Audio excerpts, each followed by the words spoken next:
If you thought the Twitter feud between President Trump and Kellyanne Conway's husband was going away anytime soon, think again. George Conway retweeting all kinds of new attacks against the president today, including suggesting that Trump is mentally unstable. This comes as Kellyanne Conway is once again siding with her boss over her husband.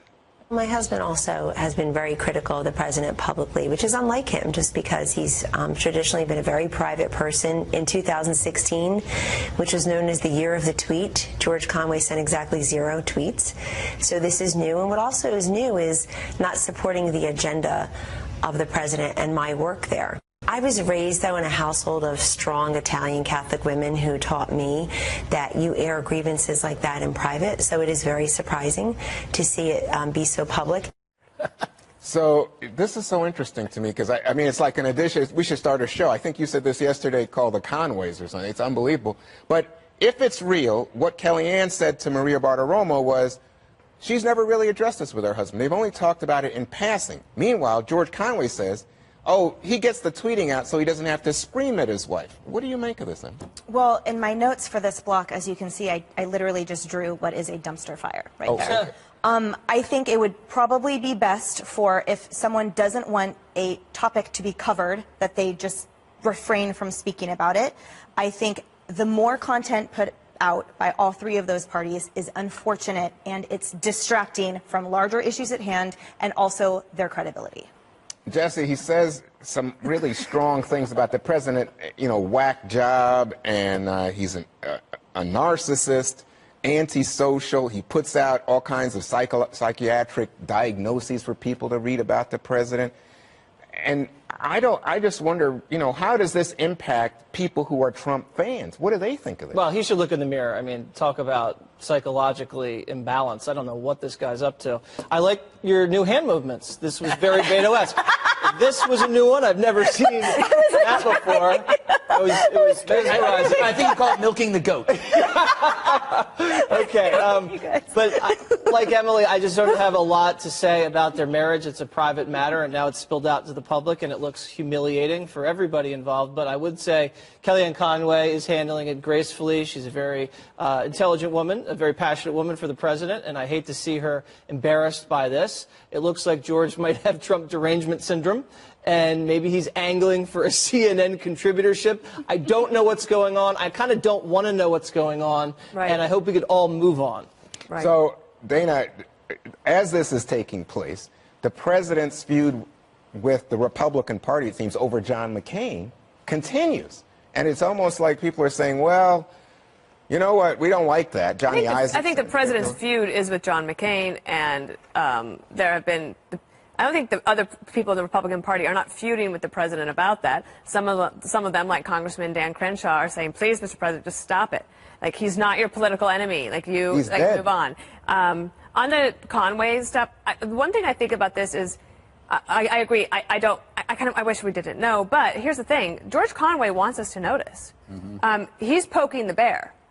And I don't understand to what desired outcome. Right, so what do you want to happen? Like, you're not the first to say the president has narcissistic personality disorder. What do you think you're going to accomplish that you're going to be able to do that nobody else is able to do by saying the same thing? Like, what do you want? Do you want to make life harder for your wife at the White House? Do you think it doesn't affect her at the White House? Do you want President Trump to be able to paint you as a worse husband than he? I mean, this is an incredible situation that I wish we could just not talk about it. I think she said he would like her to stop, to leave the job. I don't know. I must have missed that. All right. So, Greg, what do you think? I disagree with you. I love every minute of it. I know you do. I want it to keep going. You know, it's interesting. We always talk about this being like a reality show. Trump has been able to combine a whole bunch of different shows because it's like a soap opera with a lot of subplots. You know, it's like a Farrelly Brothers version of Falcon Crest. First, Trump is basically J.R. Ewing, right? But then Pence, he's Ned Flanders, right? He's Ned Flanders. Bolton is obviously Matlock. And then Kelly and her husband, they could be kind of like the Furleys from Three's Company, but he's more like Newman. And, of course, Brian Stelter is Costanza, always complaining about the better-looking people over at Fox News. And I understand that. But the thing is, the real development here is that we are talking about it. This was going on for a while.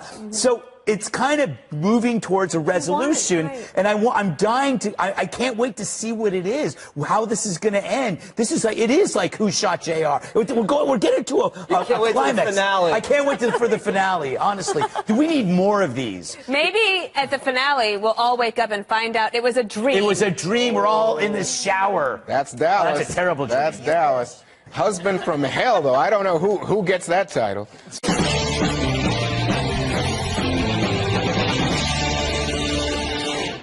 Good evening and welcome to Tucker Carlson Tonight. There's a loud debate going on in Washington right now, one that we participate in, about border security, whether to build a wall, how much funding ICE should get, whether our detention centers are big enough to hold everyone they need to hold.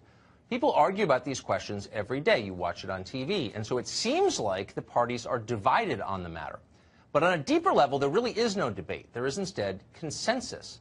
Virtually everyone in our political system knows, as an article of faith, that mass immigration is good for our economy. Immigrants make us richer. The Chamber of Commerce tells us that often. Libertarian think tanks produce studies claiming to prove it's true. In the Democratic Party, it is a bedrock principle. America would collapse without a steady torrent of new arrivals from the developing world. That's what they tell us. Immigration doesn't just improve the economy. We wouldn't have an economy without it. I want us to be a country where hard-working immigrants who pay taxes, and by the way, 1/2 of undocumented workers pay federal income taxes. These people are just waiting for a chance to be able to contribute fully. And by that standard, 11 million undocumented aliens are already Americans, in my view. We can't continue to grow this economy unless we grow more diverse and take in more immigrants. Our history and the facts show that immigrants are a net plus for our economy and our society. Half of illegals pay their taxes, says Hillary Clinton. You should be impressed and grateful. Well, this is not a new talking point, as you could tell from the aging video we just showed you. But like everything in this country, it has accelerated dramatically in the past couple of years. The left's new position is that immigrants aren't just good for America, they're better for America than you are. They don't complain, they don't file HR complaints, they don't get expensive long-term diseases like diabetes or opioid addiction. They just do what they're told.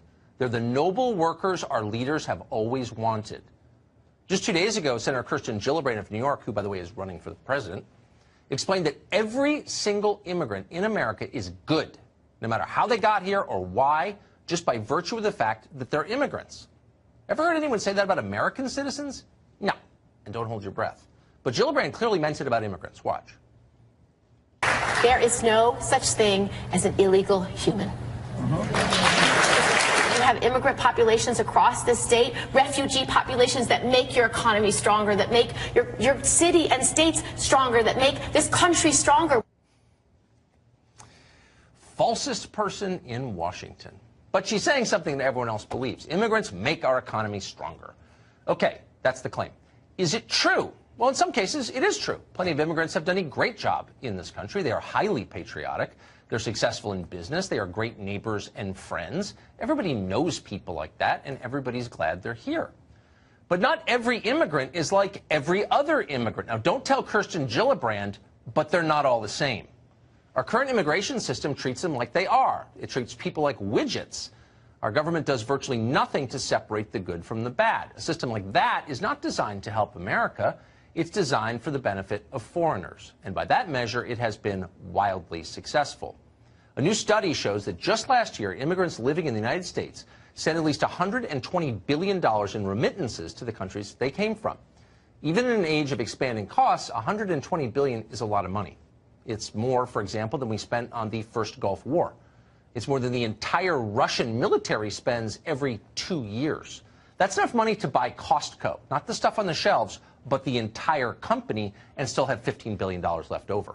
That's a lot of money, and all of it could be going to Americans, many of whom badly need it.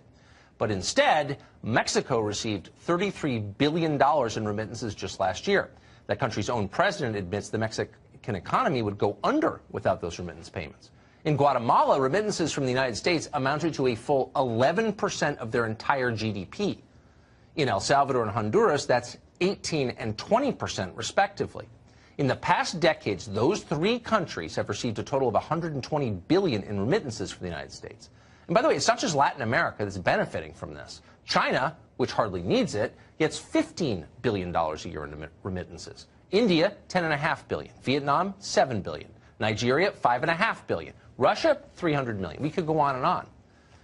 Now, none of this is an attack on immigrants. In most cases, they're just helping their families back home, and good for them. It's not their fault. It's our fault. Much of this money has never been taxed at any level. More than 10 million illegal aliens are believed to be working in this country under the table. And that's part of the reason that between 2012 and 2016, an estimated 39 million Social Security numbers were stolen from Americans for fraudulent use, a fact that's rarely reported. But legal or not, immigrants send their earnings abroad, and they pay nothing when they do it because remittances are untaxed. It's a pretty good deal for Mexico and Guatemala. When was the last time you made a financial transaction that wasn't taxed? Can you even remember? At one point, the Trump administration proposed a remittance tax. Lobbyists for Mexico didn't like the idea. The idea went nowhere. We can't fix that on this show. What we can do is be honest about what is happening. Immigration is good for our economy? Sure, it can be good. Immigration is always good for our economy? More immigration is always better for our economy? No, that's a lie. There is nothing to support that claim. There's a lot of evidence to disprove it. Anyone who tells you that, and this is pretty much everyone you see on television, either doesn't understand the subject or is lying to you purposefully, and maybe both, just so you know.